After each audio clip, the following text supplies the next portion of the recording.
in the New. Well, the Old Testament has plenty of violent passages in it. One example, when David kills Goliath, he's not content with only killing him, he beheads him. Or how about I'm thinking of the book of Judges, there was a character named Sisera. He was one of the enemies of the Israelites, and he runs from a battle that he's losing, hides in the tent of a lady named Jael. She welcomes him, she feeds him, she lets him hide. When he falls asleep, she drives a tent peg through his head. Or how about the violence with King Ahab? When he died, the dogs lick up his blood. And even worse for Jezebel, she's thrown out of a tower. Her blood splatters the horses below. And then the writer says that the dogs tear into the flesh. And when the people are sent to look for her, they find only her skull and her hands and her feet. Now, that's pretty gross, isn't it? Lots of violence in the Old Testament. Strawn says, though, that rather than saying that the Old Testament is violent, it's probably more correct to say that the Old Testament has violence in it. Because there's a lot in the Old Testament that is decidedly not violent. The Old Testament itself begins, of course, with creation. And though in a lot of other creation stories from other religions, it's a violent upheaval, in God's creation, it begins in peace. God creates and everything is good. There is harmony. There is order in the world that God creates. The vision of the future in the Old Testament is also one of peace. And let me just give you an example from a passage that will probably sound familiar. This is from Isaiah 11, 1 through 9. Let me see if I have it marked here. A shoot will grow up from the stump of Jesse. A branch will sprout from its roots. The Lord's Spirit will rest upon him, a spirit of wisdom and understanding, a spirit of planning and strength, a spirit of knowledge and the fear of the Lord. He will delight in fearing the Lord. He won't judge by appearances nor decide by hearsay. He will judge the needy with righteousness and decide with equity for those who suffer in the land. He will strike the violent with the rod of the mouth. By the breath of his lips, he will kill the wicked. Righteousness will be the belt around his hips, and faithfulness the belt around his waist. Now listen to this peacefulness, friends. The wolf will live with the lamb. The leopard will lie down with the young goat. The calf and the young lion will feed together, and a little child will lead them. The cow and the bear will graze. The young will Let me say that again. The cow and the bear will graze. Their young will lie down together. A lion will eat straw like an ox. A nursing child will play over the snake's hole. Toddlers will reach right over the serpent's den. They won't harm or destroy anywhere on my holy mountain.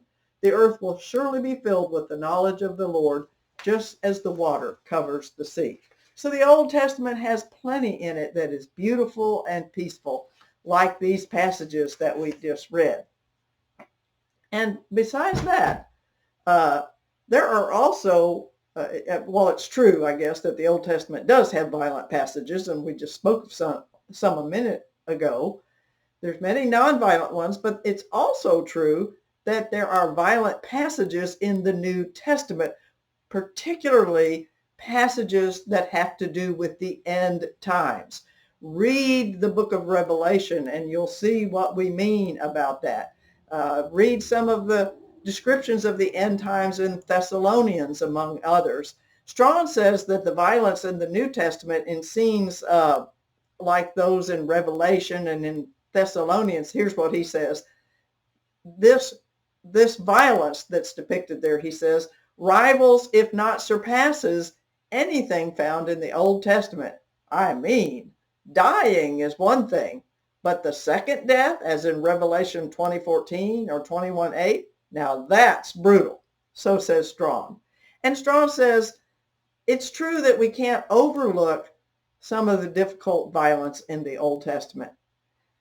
I think if you're like me, most of us, if we're hearing all this stuff, we say, you haven't talked about the seeming genocide of the Canaanites. We read, especially in the book of Joshua, we read it before that, some passages in Deuteronomy, but especially in Joshua, about how they were to go into the land and put everybody to the sword. And we're turned off by that because it certainly sounds like genocide. I want you to listen to a passage from Deuteronomy in which God is instructing the people what they will do when they go into the land of the Canaanites. This is Deuteronomy 7. Let's see here, the first 6 verses. So let me read it to you. When the Lord your God brings you into the land that you are about to enter and occupy, and he clears away many nations, give me just a minute, I can't turn the page. He clears away many nations before you, the Hittites, the Girgashites, the Amorites, the Canaanites, the Perizzites, the Hittites, and the Jebusites, 7 nations mightier and more numerous than you. And when the Lord your God gives them over to you and you defeat them, then you must utterly destroy them. Make no covenant with them. Show them no mercy. Do not intermarry with them, giving your sons and daughters to their sons or taking their daughters for your sons. For they would turn away your children from following me to serve other gods. Then the anger of the Lord will be kindled against you, and he will destroy you quickly. But this is how you must deal with them. Break down the altars, smash their pillars, hew down their sacred poles, burn their idols with fire. For you are a people holy to the Lord your God. The Lord your God has chosen you out of all the peoples on the earth to be his people, his treasured possession.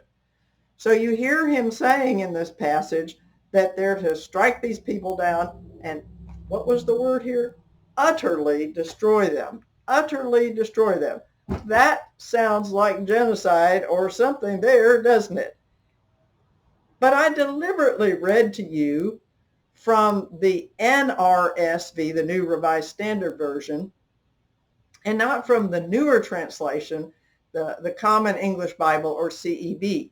The CEB does not say that you are to strike them and utterly destroy them. Instead, it says that you are to place them under the ban. B-A-N is what I'm saying. Place them under the ban. Well, which one is right? Is it utterly destroy or place under the ban? Seems like a big difference there. Well, it turns out from Hebrew scholars, and I got this from Strawn, but also from looking at interlinear text, that this phrase can mean to devote to destruction. If you're talking about a militaristic conquest, sometimes it does mean to completely destroy, but it can also be translated, and often was translated, to set aside or to mark something as off limits. In other words, place under the ban. So which one is it?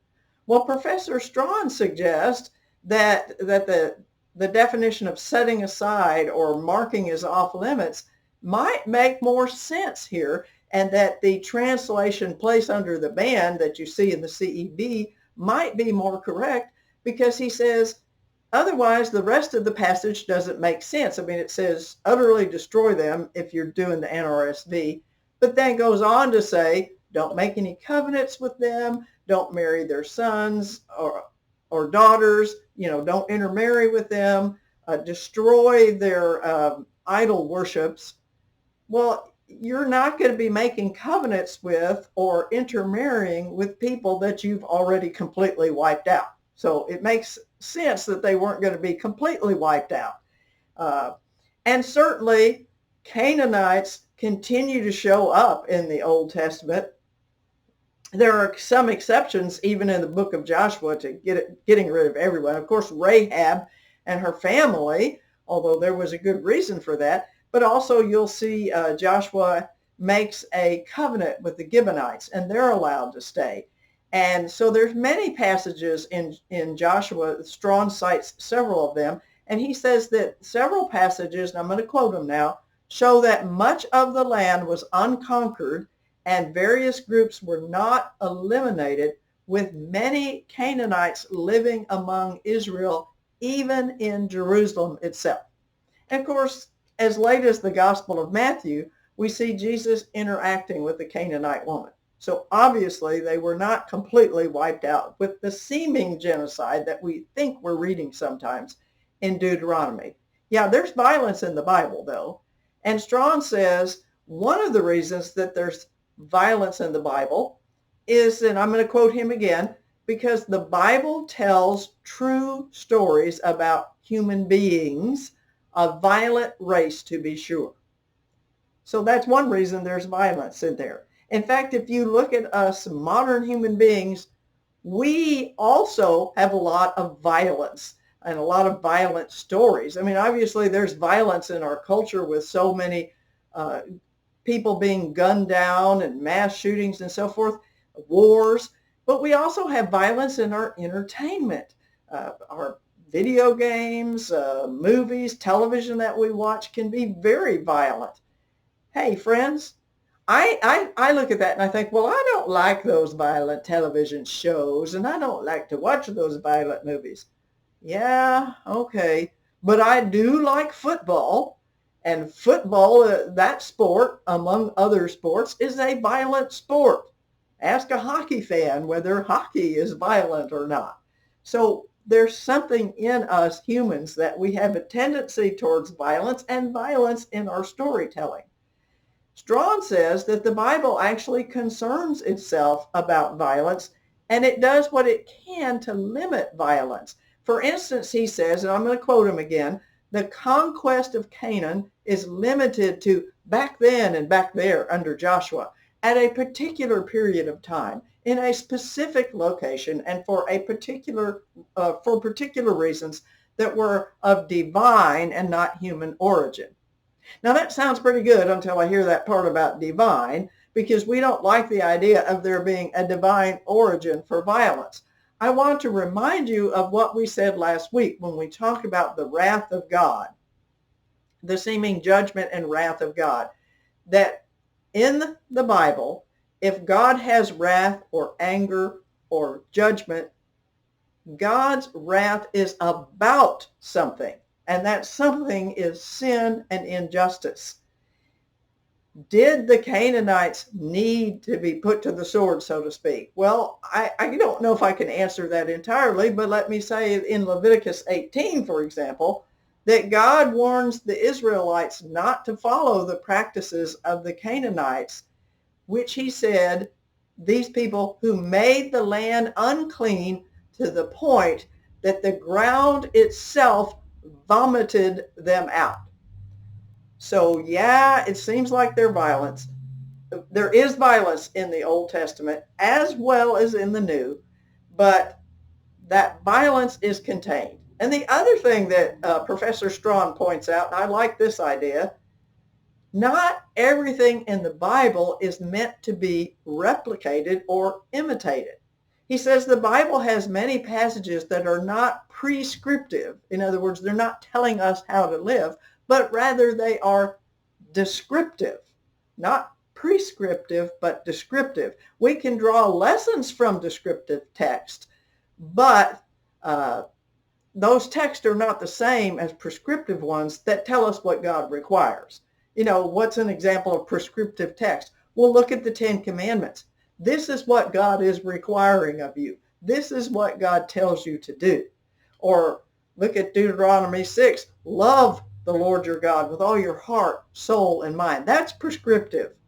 These texts that have the violence in them are descriptive, which means we're not necessarily supposed to repeat what they've done, but we can learn from them.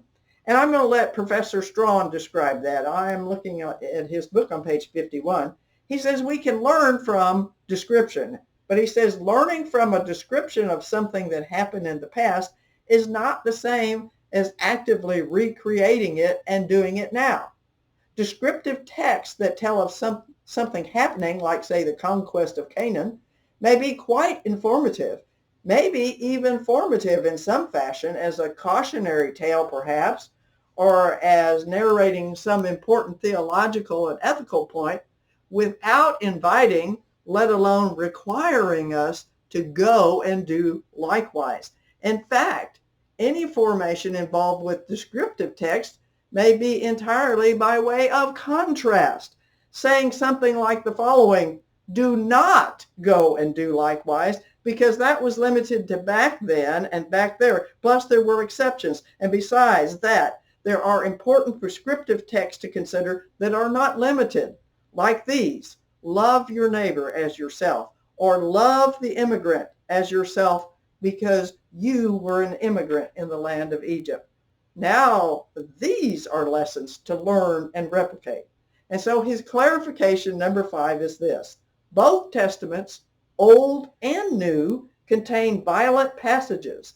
Violence is not, however, part of God's initial purposes in creation, nor is it the end goal of the divine plan. Instead, the Bible manifests attempts to limit and constrain violence, encouraging us to contain our own proclivities to hyperviolence. So that was number 5. Let me move on to number 6. And actually, I'm going to kind of fly through number 6 because I'm not sure that I see it as that big of a problem. But hey, I told you I would share his book with you. His number 6 mistruth, he says, is David wrote the Psalms and other unhelpful assertions. Yes, I have heard some people before say that David wrote the Psalms, but David obviously did not write all the Psalms. Why would anybody think that David had written all the Psalms? Well, Strawn does point out that no less than Jesus will quote from the Psalms, and he gives an example of Jesus in using Psalm 110 when he's questioning the Pharisees. And he says that David said, the Lord said to my Lord, and he says, why did David write that if the Messiah is not greater than David? He's trying to teach a point about the Messiah, but he seems to say that David was writing in the Holy Spirit. Peter will quote Psalms and ascribe them to David in the Holy Spirit. Paul will do the same thing. So does that prove that David wrote all the Psalms or even the particular Psalms that were being quoted? Well, it may have been that by the time of Jesus, that many of these Psalms by tradition had been ascribed to David. That they may have thought that David had written all of the Psalms or some of the Psalms.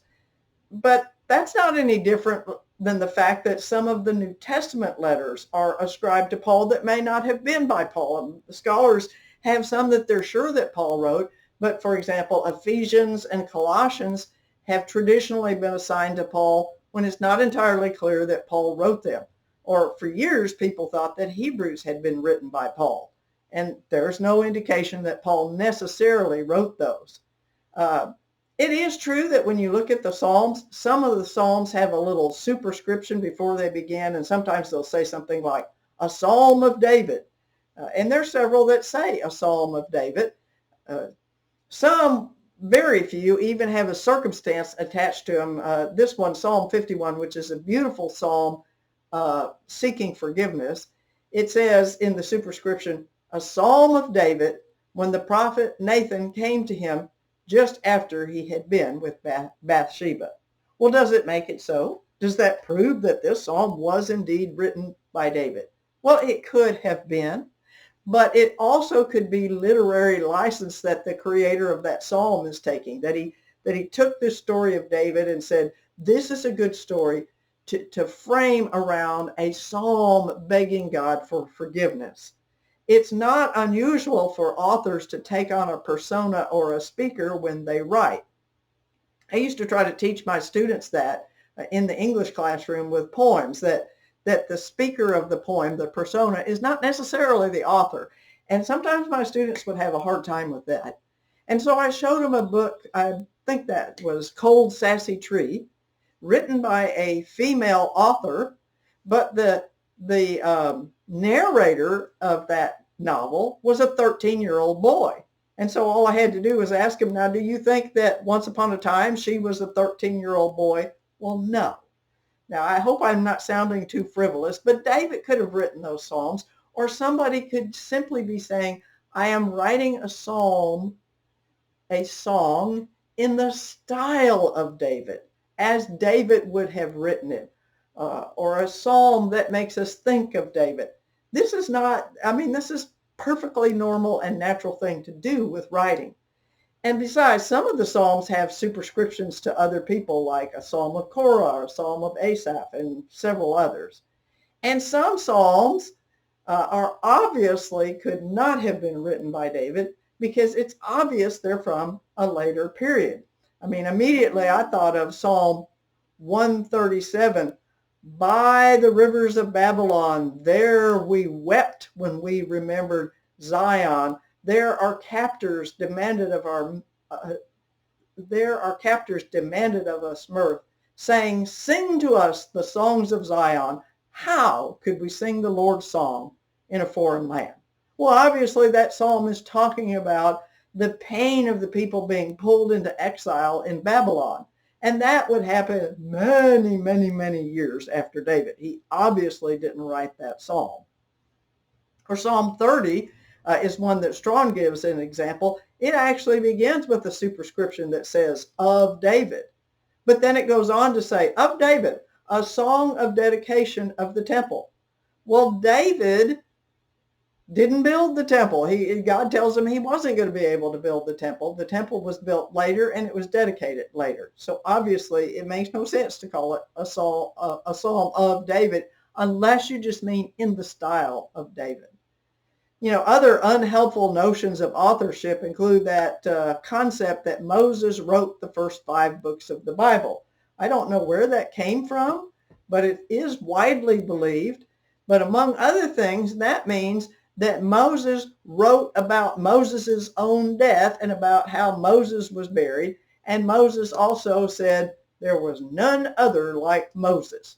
Obviously, Moses didn't write that. So what's the point of Strawn's concern about this?